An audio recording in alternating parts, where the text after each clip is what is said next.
Hello dear student, हमारे सच्चिदानंद learning channel में आप सभी विद्यार्थियों का स्वागत है। कक्षा 12वीं नागरिक शास्त्र यूपी बोर्ड का परीक्षा 2025 इससे रिलेटेड बहुत ही इंपॉर्टेंट क्वेश्चन हमने इसमें सबमिट किया है। कुल टोटल 11 प्रश्न है, आपके पेपर में देखने को मिलेगा ऐसे प्रश्न। ये प्रीवियस पेपरों में आए हुए क्वेश्चन से लिए गए हैं, खास करके एक वर्ष गैप का अर्थात 2022 और 23 से प्रश्न है, तो जरूर 2025 में आने की पॉसिबिलिटी है। आप इसमें देख पाएंगे दीर्घ उत्तरी और लघु उत्तरी प्रश्न। जैसा कि आपके पेपर में 2 प्रश्न दीर्घ उत्तरी पूछे जाएंगे, 8 अंक के 16 अंक का होगा, और 4 प्रश्न लघु उत्तरी प्रश्न पूछे जाएंगे, 6 चौका 24 अंक का देखने को मिलेगा। तो इसका पहला इंपॉर्टेंट क्वेश्चन आइए चेक कर लेते हैं, क्या है। भारत में गठबंधन सरकारों की प्रमुख विशेषताओं की विवेचना कीजिए। देखिए, गठबंधन सरकार पूछ रहा है, तो ऐसी सरकारें जो 2 या 2 से अधिक पार्टियां मिल करके सरकार बनाती हैं उनको गठबंधन सरकार कहते हैं। 2 से अधिक राजनीतिक दल मिलेंगे तभी इस प्रकार का गठन होता है। ये कब स्थिति आती है, खास करके तब स्थिति आती है जब किसी भी पार्टी को पूर्ण बहुमत नहीं मिल पाती है, तब जो है गठबंधन सरकार का चयन किया जाता है। इसकी खासियत पूछ रहा, तो विशेषता ये है कि कम से कम इसमें 2 या 2 से ज़्यादा पार्टियां शामिल होनी चाहिए, तभी गठबंधन होता है। और इस प्रकार की जो सरकारें बनती हैं, गठबंधन की जो सरकारें हैं, वो अस्थाई नहीं मानी जाती। वो कब माने तनाव का स्थिति होता है, कब वो गिर जाएगा कोई गारंटी नहीं होता। तो ये जो पार्टियां होती हैं, इनकी जो सरकारें बनती हैं, इनका कोई बाइलाज नहीं होता, कोई यानी कि कोई सिद्धांत पर ये काम नहीं करती हैं, बल्कि एक तरह से कहिए तो केवल एक राजनैतिक समझौता के तहत ही गठन होता है, इस प्रकार का। और दूसरा इसमें माने इस गठबंधन का मेन मोटो या मेन उद्देश्य यही होता है कि किसी प्रकार से मिलजुल करके सभी पार्टियां मिलकर माने सत्ता को काबिज किया जाए, सत्ता को अपने हाथों में रखा जाए। अब दूसरा इंपॉर्टेंट क्वेश्चन देखिए, सोवियत संघ का विघटन किन परिस्थितियों में हुआ। देखिए, सोवियत संघ के विघटन के पीछे राजनैतिक कारण भी है, और गोर्बाचेव का जो सुधार हुआ था राजनैतिक कारणों में, जैसे जो भी दल थे उस समय, तो उसमें क्या होता है कि कोई एक विशेष दल जो कि पावरफुल होता है, एक दल क्या होता है कि सभी संस्थाओं पे हुकूमत करता है, ये कहिए तो जो भी संस्थाएं हैं उस पे नियंत्रण वो करता है। और जब नियंत्रण करेगा तो जाहिर सी बात है कि लोग बेचैन रहेंगे, अ, लोकतंत्र की कमी रहेगी, लोगों में परेशानी का सबब रहेगा। आर्थिक संकट भी इसका कारण है, सोवियत संघ के विघटन का। तो इसको डिटेल में आप चेक कर लेंगे। प्रश्न देखिए, तीसरा इंपॉर्टेंट क्वेश्चन, पर्यावरण के मसले पर भारत का पक्ष स्पष्ट कीजिए। देखिए, पर्यावरण के मसले पर जो भारत है ना, क्योटो प्रोटोकॉल पर हस्ताक्षर किया। क्योटो प्रोटोकॉल क्या है उस समय, उसका मेन प्रस्ताव यही था कि गैस जो उत्सर्जन भारत कर रहा है उसमें कटौती करेगा, गैस के उत्सर्जन में कमी लाएगा, यानी कि ऐसे यांत्रिक चीज़ों का डेवलप करेगा जिसमें गैस का उत्सर्जन पर्यावरण में न जाए, पर्यावरण का अहित न हो। और दूसरा इसका मोटो जो भारत का पक्ष था उसमें ये था कि वैश्विक तापन को कम करना, यानी कि जो वर्ल्ड का टेम्परेचर बढ़ रहा है उसको कैसे हम नियंत्रण कर पाए, ऐसी गाड़ी, ऐसी मोटरों, ऐसे इंजनों का विकास करें जिसमें स्वच्छ ईंधन भरा जाए, उससे निकलने वाले प्रदूषित धुएं कम से कम हो, ई रिक्शा का विकास किया जाए, सौर प्रणाली को अपनाया जाए, बायोडीजल अपनाया जाए। तो इसका बढ़ावा देना, और ओजोन प्रकोष्ठ की भी स्थापना किया गया ताकि ओजोन का क्षयीकरण नुकसान कम हो। कोपेनहेगन समझौता भी किया गया, इसके तहत गैस की उत्सर्जन जो है 2020 तक 25% कम करने की बात किया है भारत ने। प्रश्न 4 देखें, मूलवासी किसे कहा जाता है। भारत में इनकी स्थिति पर चर्चा करिए। मूलवासी, मूलवासी का मतलब कि ऐसे लोग जो कि किसी देश में या किसी क्षेत्र में बहुत पहले से निवास कर रहे हों, उनको मूलवासी कहते हैं।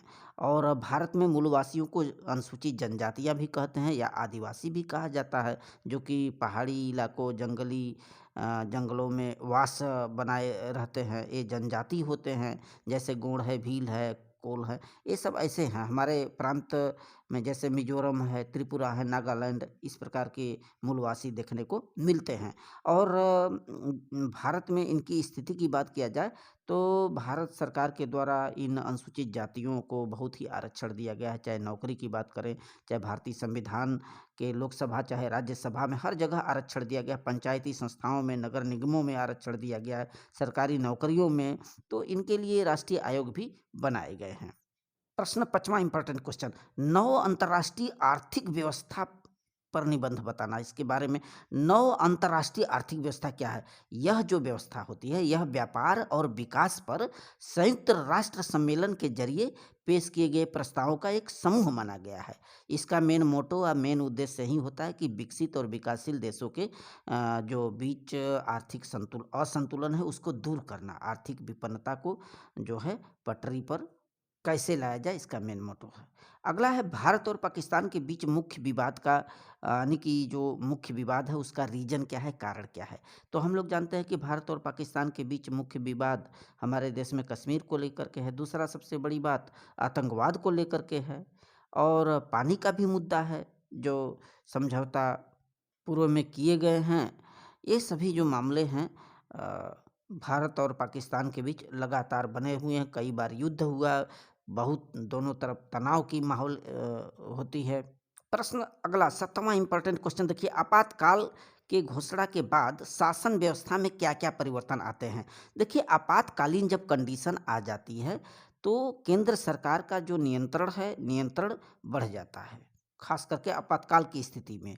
और जो सबसे बड़ी बात है, जो मौलिक अधिकार संविधान में बताए गए हैं उसको हटा दिया जाता है, यानी भंग कर दिया जाता है। माने संविधान के जो मौलिक अधिकार हैं, या फिर अनुच्छेद की बात करें 36, 37, 38, 39, 40, 42, इन अधिकारों को ही भंग कर दिया जाता है। संसद और राज्य विधानसभाओं का जो कार्यकाल है वो बढ़ा दिया जाता है आपातकालीन कंडीशन में। प्रश्न 8वां इंपॉर्टेंट क्वेश्चन आप चेक कर पाए, भारत में द्रविड़ आंदोलन पर निबंध लिखना है। द्रविड़ आंदोलन, देखिए यह जो आंदोलन है भारत के क्षेत्रीय आंदोलनों में सबसे अधिक पावरफुल आंदोलन था। लेकिन हाँ, ताकतवर आंदोलन तो था, लेकिन बिना अस्त्र शस्त्र के आंदोलन नहीं चलता रहा।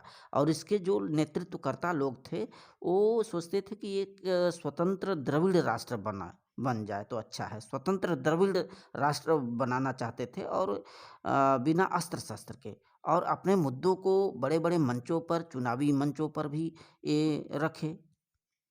द्रविड़ आंदोलन के जो मेन कमान था, मेन कर्ता धर्ता थे, वो रामस्वामी नायकर पोरियार जी थे। उन्हीं के हाथों में सौंपा गया था। और द्रविड़ आंदोलन से जो है एक राजनैतिक संगठन द्रविड़ कँगड़म का सूत्रपात हुआ, जो कि ब्राह्मणों का विरोध करते थे। अब देखिए ये 9वां इंपॉर्टेंट क्वेश्चन, पंचशील के प्रमुख सिद्धांतों की व्याख्या कीजिए। देखिए, पंचशील का जो सिद्धांत बताया गया है उसमें यही बात किया गया कि शांतिपूर्ण ढंग से कोई काम करिए, और एक दूसरे के आंतरिक मामले में हस्तक्षेप मत करिए, एक दूसरे के प्रति आक्रामक रवैया मत अपनाइए, समानता और एकता की बात करिए, तनाव मत लाइए, एक दूसरे की संप्रभुता और क्षेत्रीय अखंडता को बनाइए। प्रश्न 10वां इंपॉर्टेंट क्वेश्चन देखिए, भारतीय विदेश नीति के प्रमुख सिद्धांत का वर्णन करिए। भारतीय विदेश नीति बता रहा है, तो भारतीय विदेश नीति के जो प्रमुख सिद्धांत बताए गए थे, वैश्विक शांति है, गुटनिरपेक्षता की बात किया गया है, पंचशील के सिद्धांत की बात उसमें किया गया है, निरस्त्रीकरण की बात हुआ है, नस्लवाद का विरोध किया गया है, क्षेत्रीय स्थिरता की बात कही गई है, राष्ट्रीय हित के संरक्षण की बात किया गया है उसमें। और ये प्रश्न 11वां देखिए, आसियान क्या है? क्षेत्रीय संगठनों के गठन के मुख्य उद्देश्य क्या है?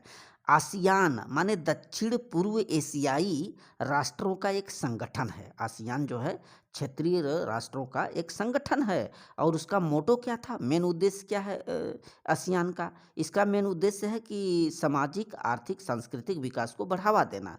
क्षेत्र में सामाजिक, आर्थिक और सांस्कृतिक जो भी विकास हो उसको गति मिले, मेन मोटो था। शांति कायम रहे, अमन बनाए रखें, सुरक्षा रहे, शिक्षा रहे, व्यापार को बढ़ावा देना मेन इसका उद्देश्य था। और इसमें आगे पूछा कि क्षेत्रीय संगठनों के गठन के मुख्य उद्देश्य क्या हैं? तो क्षेत्रीय संगठन का जो गठन हुआ था उनका मेन मोटो यही था कि आपसी मतभेद, रंजिश, टेंशन को भूल करके एक दूसरे के साथ आएँ, एक दूसरे का सहयोग करें, एक दूसरे के विकास की बात करें, स्थिरता की बात करें, सुरक्षा की बात करें, शांति की बात करें और अंतर्राष्ट्रीय ज़रूरतों को पूरा करने का प्रयास किया जाए। तो यही क्वेश्चन है। बहुत-बहुत धन्यवाद आप सभी का।